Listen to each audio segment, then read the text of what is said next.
తెలుగు రాష్ట్రాల్లో జల వివాదాలు పరిష్కరించేందుకు రేపు కేంద్ర జలశక్తి మంత్రి ఆధ్వర్యంలో కీలక భేటీ జరగనుంది.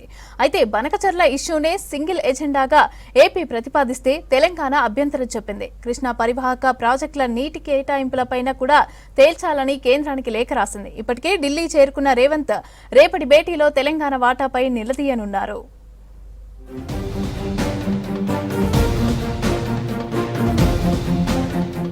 తెలుగు రాష్ట్రాల నీటి వివాదాలు పరిష్కరించేందుకు కేంద్ర జలశక్తి శాఖ కీలక సమావేశం ఏర్పాటు చేసింది. రేపు ఢిల్లీలో కేంద్ర జలశక్తి మంత్రి నేతృత్వంలో ఇద్దరు సీఎంల సమావేశం ఏర్పాటు చేసింది. కేంద్రం మీటింగ్ కు ముందు తెలంగాణ సర్కార్కు కేంద్రానికి కీలక లేఖ రాసింది. ఏపీ ఇచ్చిన బనకచర్ల అజెండాపై అభ్యంతరం తెలిపింది. రేపటి భేటీలో బనకచర్లపై చర్చే అవసరం లేదని తెలంగాణ ప్రభుత్వం స్పష్టం చేసింది. కృష్ణా నదిపై పెండింగ్ ప్రాజెక్టులకు అనుమతులను ఎజెండాగా ప్రతిపాదించింది. పాలమూరు డిండి ప్రాజెక్టులకు జాతీయ హోదా, ఇచ్చంపల్లి ప్రాజెక్టును కేంద్రం చేపట్టాలని, తుమ్మిడిహెట్టి దగ్గర ప్రాణహిత ప్రాజెక్టుకు 80 టీఎంసీలు కేటాయించాలని ఎజెండాగా పంపించింది. 200 టీఎంసీల వరద జలాల వినియోగానికి కొత్త ప్రాజెక్టు నిర్మించాలని తెలంగాణ ప్రభుత్వం ప్రతిపాదించింది. బనకచర్లకు ఎలాంటి అనుమతులు లేవని, చట్టాలు, ట్రైబ్యునల్ తీర్పుల ఉల్లంఘన జరుగుతోందని లేఖలో ప్రస్తావించింది.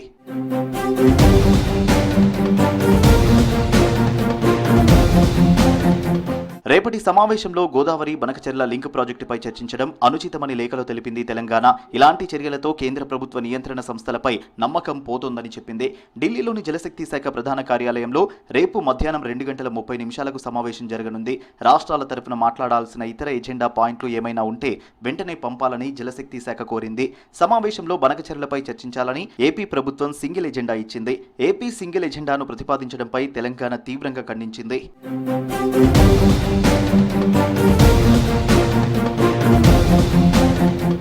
ఏపీ పునర్విభజన చట్టం మేరకు కొత్త ప్రాజెక్టులు, జల వివాదాలకు సంబంధించిన అంశాలను కేంద్ర జలశక్తి మంత్రి చైర్మన్ గా 2 రాష్ట్రాల సీఎంలు సభ్యులుగా ఉన్న ఎపెక్స్ కౌన్సిల్లో చర్చించాల్సి ఉంది.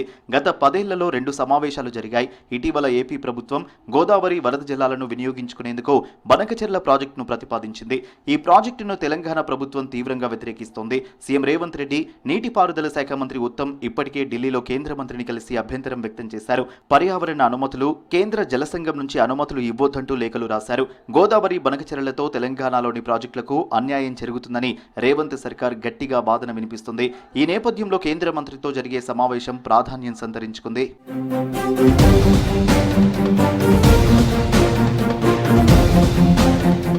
ఇప్పటికే సీఎం రేవంత్ రెడ్డి ఢిల్లీ వెళ్లారు. బుధవారం కేంద్ర జలశక్తి మంత్రి ఆధ్వర్యంలో జరిగే సమావేశం తర్వాత ప్రధాని మోదీతోనూ రేవంత్ భేటీ అయ్యే అవకాశాలున్నాయి. ఇప్పటికే ఢిల్లీలో ఉన్న చంద్రబాబు కేంద్ర మంత్రులతో వరుసగా భేటీ అవుతున్నారు.